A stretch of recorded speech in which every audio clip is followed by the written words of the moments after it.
What happens when the fighting games begin selectively omitting base characters from the release lineup of a long-awaited sequel? Well, if it's a character you love dearly, you pay the $7 ransom.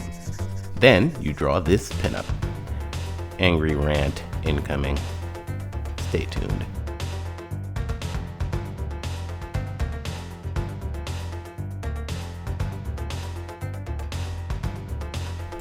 Greetings all, my name is Kontrol. I'm a professional artist and a huge fan of classic Marvel and DC comics. You're watching the latest in a series of gaming pinup videos, so if you like what you see, think about hitting the like button on your way out and subscribe for more.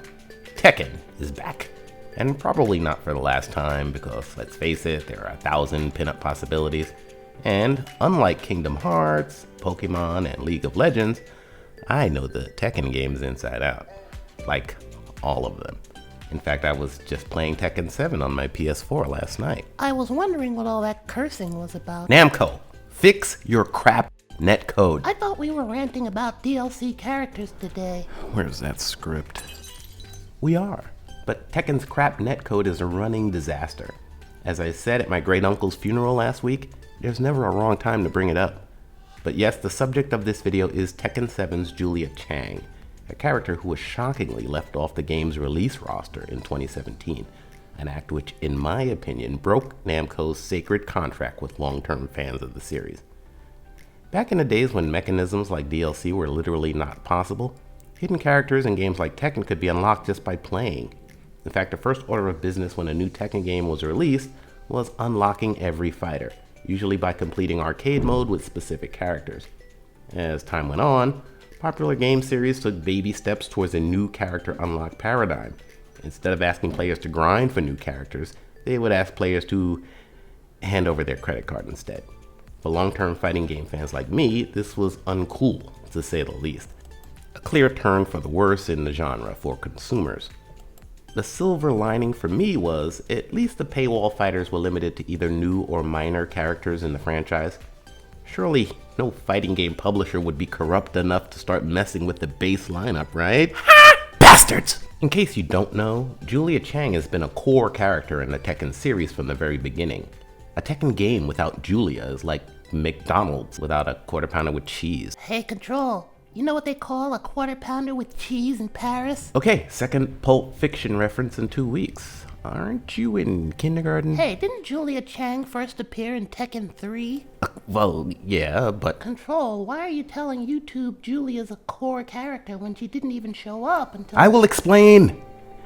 And we need to wrap this up because now I made myself hungry talking about McDonald's. I hear they make some tasty burgers. Tekken 1 and 2 starred a Native American fighter named Michelle Chang.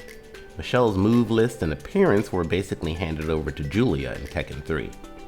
See, Tekken 3 jumped 20 years into the future. Namco had the bright idea to combine the fighting style of Kazuya Mishima and Jun Kazama. So the story tells players they had a child called Jin who had to be old enough to compete in a tournament. This complicated things because some characters were now too old to logically still be fighting at their earlier level. Not that logic ever dictates story events in Tekken, because while characters like Law, Bake, Jun, and Michelle were replaced with younger versions of themselves, Paul Phoenix and Heihachi are just older and more powerful than ever. I can't explain it.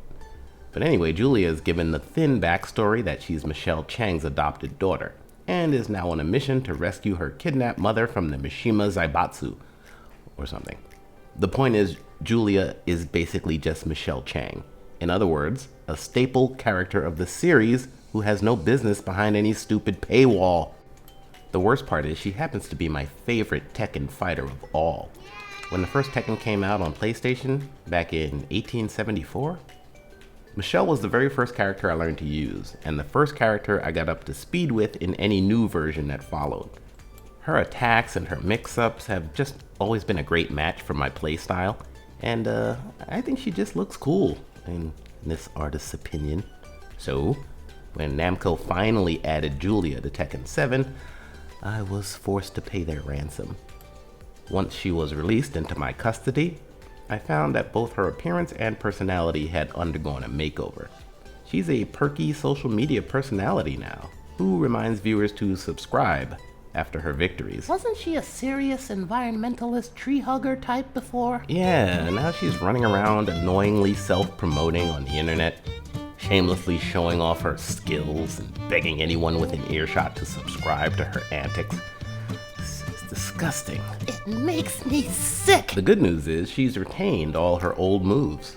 Some combos have been nerfed, but she's still mostly intact. Julia can even still pull off the wrestling moves she learned when she was undercover as a lucha wrestler. Wait, when she what? Don't ask. Some people claim she was removed from Tekken 7 because her fighting style was too slow-paced to match Tekken 7's aggressive combat tempo. But I've been making fools bite the curb with her, so I don't think so. By the way, Julia's my favorite character, but not my deadliest. If the fate of the universe was on the line and victory imperative, I'd get Nina on the phone. Remember Hela in Thor Ragnarok? My Nina would slap the ugly off of her.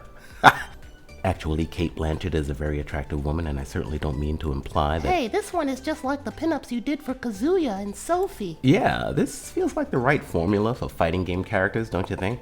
Multiple poses and loose collage in different outfits, and a tidy little... Traced. ...logo. Julia's poses here are meant to represent 3 of her actual in-game moves. The big one in the middle, depicting one she just learned in Tekken 7. Her wind-up, right before delivering the rage attack. I'm not entirely confident I nailed the stress points in the action here, but let the record show I gave these my best effort. Julia is my favorite character after all. If you approve of the results, let me know by hitting the like button before moving on to less whiny YouTube entertainment. Subscribe for future rants and pencil drawings from yours truly, and leave a comment about your favorite fighting game characters and who you'd like to see turn up sometime on the channel. It doesn't necessarily have to be a Tekken fighter, of course, as I've been defeated many times in Dead or Alive, Mortal Kombat, Street Fighter, Soul Calibur. Over the decades, yeah, I pretty much played them all. Anyone here remember Star Gladiator? No? Just me?